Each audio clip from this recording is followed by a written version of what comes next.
శివగారంటే ఎవరు? అది ఆయన బయటికి వెళ్ళారండి. విషయం ఏంటో నాకు చెప్పండి. నా సెల్ ఫోన్ ఆయనకి దొరికిందట, ఇక్కడికొచ్చి తీసుకోమన్నారు. ఓ, ఈ సెల్ ఫోన్ మీదేనా అండి? ఇది మీకు ఇచ్చే 100 రూపాయలు తీసుకోమన్నారండి. 500 రూపాయలా? ఎందుకు? 5000 రూపాయలు సెల్ బయట వాళ్ళకి అమ్మకుండా మీకు ఇస్తున్నందుకు. శివగారు నాతో ఈ విషయం చెప్పలేదే. నాకు ఆ విషయం చాలా పర్సనల్ గా చెప్పారండి. త్వరగా ఇవ్వండి, అవతల బ్రాండ్ షాపులు బంద్ అవుతాయి. నా దగ్గర 500 లేవండి, 300 ఉన్నాయి. చాలండి, ఆ వర్కౌట్ అయితే ఇవ్వండి, తొందరగా ఇవ్వండి. సుజాత గారు అక్కర్లేదు, శివ అంటే నేనే. మీ సెల్ ఫోన్ దొరికింది నాకే, తీసుకోండి. థ్యాంక్స్. అదేంటండి, ఇంకా మీరు డబ్బు ఇవ్వను, ఎందుకు ఇవ్వాలి, పోలీసులతో చెప్తానని గొడవ చేస్తాననుకుంటే వీడు అడిగినంత ఇచ్చేస్తున్నారేంటండి? దీనికి ఎందుకండి గొడవ? కొన్నిసార్లు గొడవ పెట్టుకోవాలండి, లేకపోతే మీ మంచిదనాన్ని కొందరు చేతకాంతనంగా తీసుకుంటారు. సరే, మీరు చెప్పారుగా, ఇక అందరితో గొడవ పెట్టుకుంటానులేండి. మరి నేను వస్తాను. సుజాత గారు, ఇంటికేనా? అవును. ఎలా వెళ్తున్నారు? సిటీ బస్ లో. సరే, నా బైక్ మీద డ్రాప్ చేస్తాను. అయ్యే వద్దండి. పర్లేదు, పదండి.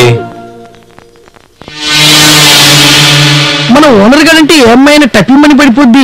నన్ను ఎందుకురా ఏమై దగ్గర రానివ్వదు. ఏంటంటే ఎవరికైనా భయమే కదా గురూజీ. నాకైతే ఈ సెల్ ఫోన్ దొరుకుతుందని నమ్మకమే లేదు. అతనికి దొరికింది కాబట్టి ఇచ్చాడు గాని, అదే వేరే వాళ్ళైతే చచ్చినా ఇచ్చేవాళ్ళు కాదు. సర్లేవే, నువ్వు అమ్మాయి కదా, నీతో పరిచయం పెంచుకుందా అని ఇచ్చుంటాడు. చా, అతను అలాంటి వాడు కాదక్క. అబ్బో, అప్పుడే అతను ఎలాంటి వాడో కూడా తెలుసుకున్నా అనమాట. అది కాదక్క, పాపం నా నిందాక మన ఇంటి వరకు తన బైక్ మీద డ్రాప్ చేసి మరీ వెళ్ళాడు. మరైతే ఇంట్లోకి పిలవపోయావా? కాఫీయో టీ ఇచ్చి పంపేవాళ్ళం కదా. నేను రమ్మన్నాను, అతనే వద్దని ఏదైనా రెస్టారెంట్ లో ట్రీట్ ఇవ్వమన్నాడు. మరి నువ్వేమన్నావు? నేను అడిగి చెప్తానన్నా. నువ్వు భలే దానివే, ప్రతి విషయం నన్నే అడగాలా? అయినా రెస్టారెంట్ కెందుకు? రేపు అతనే మన ఇంటికి భోజనానికి రమ్మనపోయావా? ఇక్కడికి ఎందుకు లేక, మనం ఎలాగో రెస్టారెంట్కి వెళ్దామని చాలా రోజులుగా అనుకుంటున్నాగా, అదేదో రేపు వెళ్దాం. అదేంటే, నేను రావాలా? మరే, నేనొక్కదాన్ని అయితే చచ్చినా వెళ్ళను. నువ్వు కూడా వస్తానంటే వెళ్దాం, లేకపోతే ట్రీటే క్యాన్సిల్ చేద్దాం. ఏంటక్క అలా చూస్తున్నావు? వైజాగ్ వచ్చిన కొత్తలో నీకెలా మాట్లాడాలో కూడా తెలిసేది కాదు. ఇప్పుడు ఎంతలా మారిపోయావు సుజీ. మరి నువ్వేగా అలా మాట్లాడాలి, ఇలా ఉండాలి, అలా చెప్పాలి, ఇలా తినాలి అని నేర్పించింది.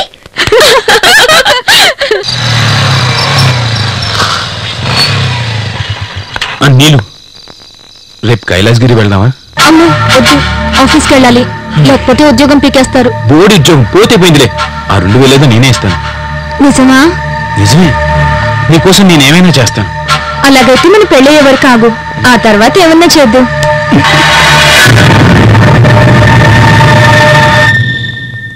ఏంటి ఇంత ఆలస్యం? ఎక్కడున్నావు ఇంతసేపు? శైలజ వాళ్ళ ఇంటికి వెళ్ళొస్తున్నా. ఏ? మరి ఇందాక నేను ఫోన్ చేస్తే నువ్వు వాళ్ళ ఇంటికే రాలేదని శైలజ చెప్పిందే. ఏంటమ్మా, శైలజ అంటే వైజాగ్ లో అదొక్కతే ఉందా? నీకు తెలిసిన వాళ్ళు ఇంకెవరున్నారు? నా కొలీగ్ శైలజ లేదు. నిజంగా నీ కొలీగ్ శైలజ ఇంటికే వెళ్ళొస్తున్నావా? లేదు, నా బాయ్ ఫ్రెండ్ తో బీచ్ కి వెళ్ళొస్తున్నా. ఇప్పుడు హ్యాపీయేనా?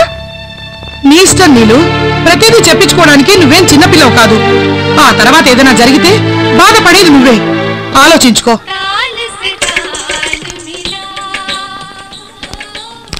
అయ్యో, అదేంటండి, బిల్లు మీరిచ్చారు, ట్రీట్ ఇవ్వాల్సింది నేను కదా.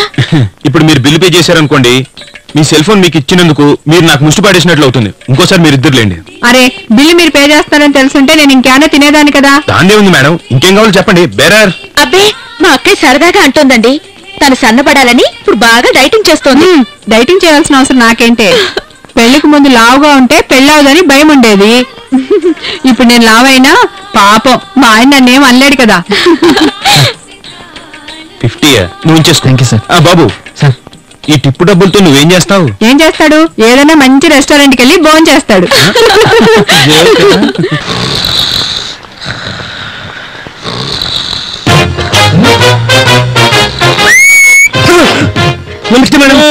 నా మొగుడేడి? షెడ్యూల్ తీసుకురావడానికి జగదాంబ సెంటర్ వెళ్ళారు. వస్తే ఏమన్నా చెప్పమంటారా? రాత్రికి తాగి కొంపకొస్తే చెప్పు తగ్గిద్దని చెప్పు. మా గురుజీ గారికి భార్య దగ్గర మంచి రెస్పెక్ట్ ఉంది.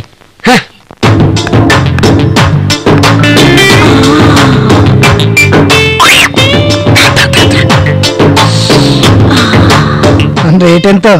300. ఇంకో మాట చెప్పు. నువ్వెంత ఇస్తావు చెప్పు. 50 రూపీస్ ఇస్తా. 200 ఇస్తావా? ఓన్లీ 50.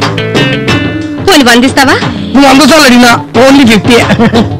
ఫైనల్ గా 75 ఇస్తావా? ఫైనల్ గా 50 తీసుకో. పోవయ్యా. ఆడళ్ళు ఆ కళ్ళు కాంపౌండ్ వెనకాల ఉంటారు పారా. కష్టపడింది నేనైతే నీకెందుకు వాళ్ళు 100 ఇంకో నాకు దొరకపోద్దా? అరే చాలే లేరా ఏరా ఇప్పుడు మీ అక్కని ఆకాశం చూస్తుంటుంది ఎందుకు? మా అక్కకు పందులంటే చాలా ఇష్టంలే.